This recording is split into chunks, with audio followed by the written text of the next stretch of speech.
Hello my dear health seekers, Inga from Health Origins here, and today I've got a great yummy and true winter recipe, creamy celeriac pasta. So let's begin.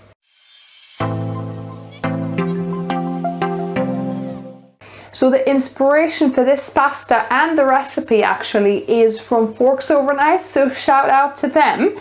But I've got some discounted celeriac, and I love celeriac.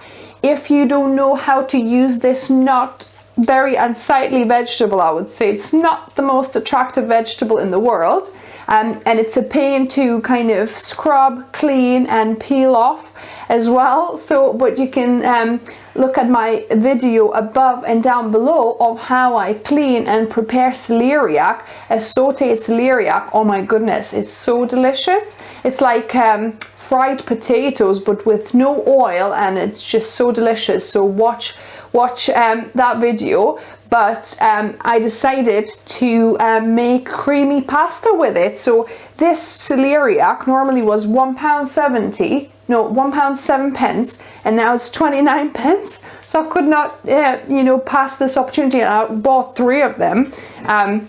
So what I did, I've peeled it and I cubed it into about 2 centimeter cubes. And what I'm gonna do, I'm gonna steam it now for about 10 to 12 minutes, just to make sure that the celeriac is steamed and soft. So now while our celeriac is steaming, we're gonna get on with the next part, which is frying our aromatics, which is onion and garlic. So here I have one very large onion that I've diced. You don't need to go as large, but I love onion and I love how aromatic it all gets. And then I've got 5 cloves of garlic here, also chopped up. So I preheated my frying pan, and we're gonna just dry saute these onions and garlic. So we'll start with onion, and we need to dry saute it. In fact, you could also put like a little pinch of salt for the onion to release the juices quicker. But we're gonna saute it for about 5-7 minutes, probably 7 minutes altogether. And then for the last minute, we're gonna add the garlic. For this sauce, you don't really want too much color, so you don't want your onion to brown too much. So don't let it stick and brown too much. Just add a couple of tablespoons of water if it really starts sticking.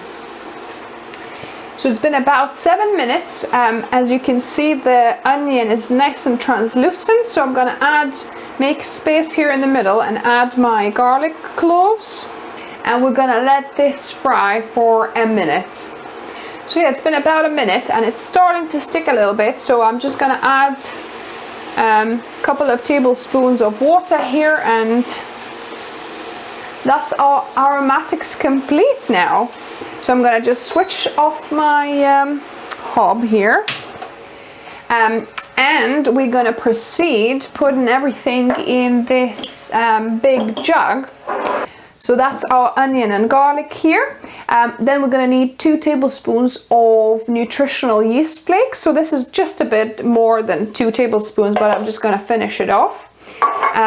Then just a bit of either black pepper, or I'm gonna use white pepper because I wanna keep this sauce nice and light. So yeah, so a bit of pepper to your liking. We don't like too much pepper, so just a sprinkling here.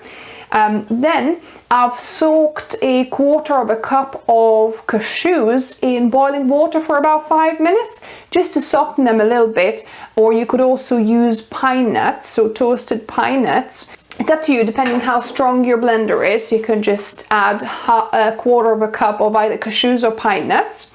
And then we've got 1/2 cup of soy milk, or just any other plant milk of your choice. This is my homemade soy milk that I make in my Soyabella. I'll link above and down below. If you don't have a soya milk maker, I also have a video of how you make it, with just a cheesecloth or a nut milk bag as well. So I'll link that up for you as well. So half a cup of milk, and then you could either put a teaspoon of salt, or my preference is a tablespoon of miso paste. Ideally you want white miso paste, but I haven't got white, so I'm gonna just use this slightly brown, or you could even use red miso paste, just to add that saltiness and also that little bit of tanginess, so that our pasta with the nutritional yeast, it'll have that cheesy flavor. So I really like that. So about a tablespoon of miso paste, or a teaspoon of salt if you're using salt. And now I'm gonna get my steamed celeriac, which is the star of the show. So my celeriac is still steaming, as you can see. So it steamed for about 13-14 minutes, just to make sure it's really soft. And I'm adding to the jug. So yeah, so I'm using for this my trusty stick blender, but you could also use a normal blender or a food processor as well. So I'm just gonna you know, blend this until it becomes really smooth.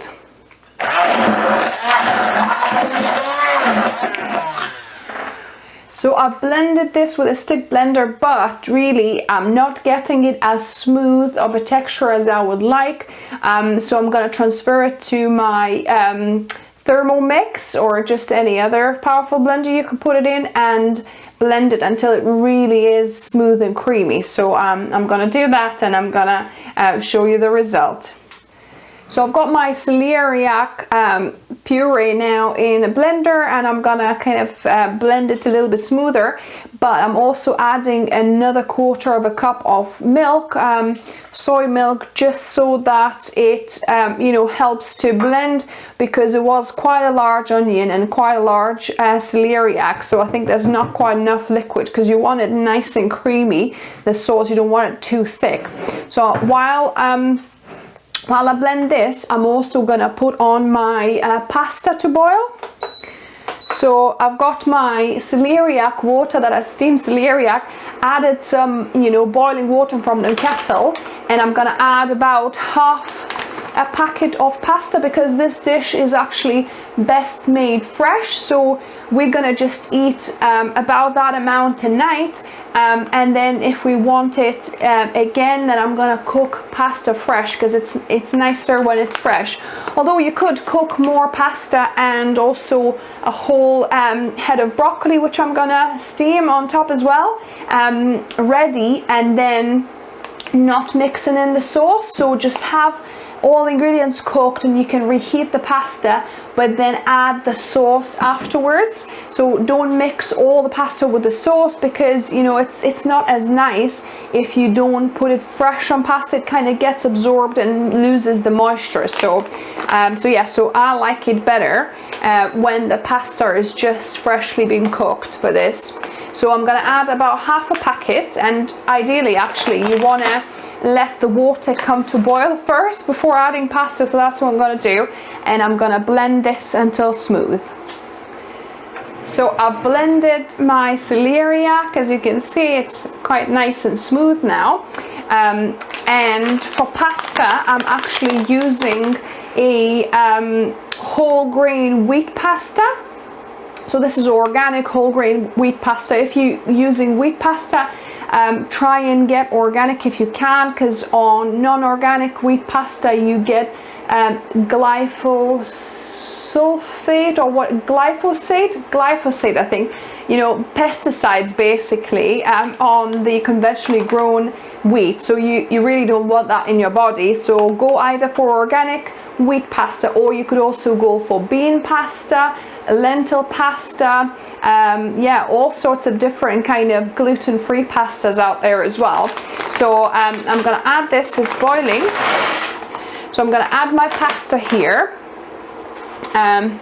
You need to make sure you've got quite a bit of water for your pasta as well. So obviously if you're cooking more pasta, you need a bigger pot.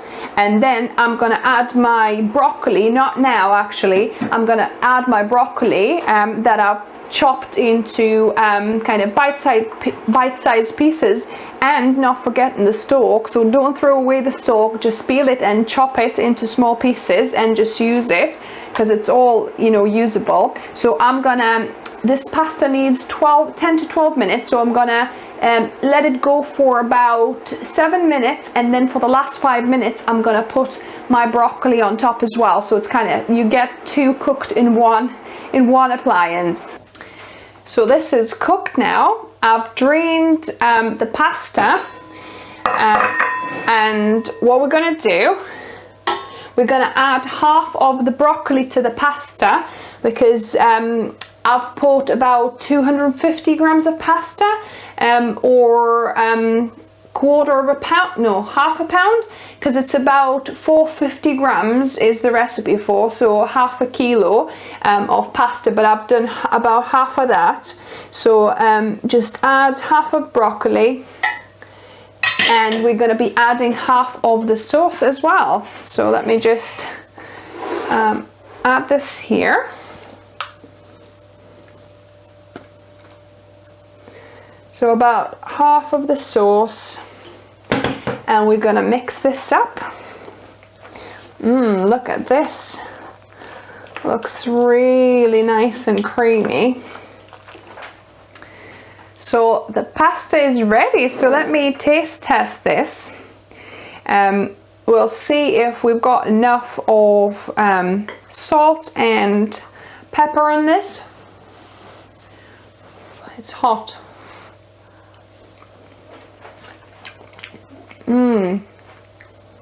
So nice and creamy and yum. And another thing I also like doing, so you can add, you know, if you feel like it's needing a little bit more salt, you can add a bit of salt, but I actually like adding a bit of lemon pepper. So it does have some salt in it, but it also has this lovely kind of lemon zestiness and fragrance, and a bit of pepper as well.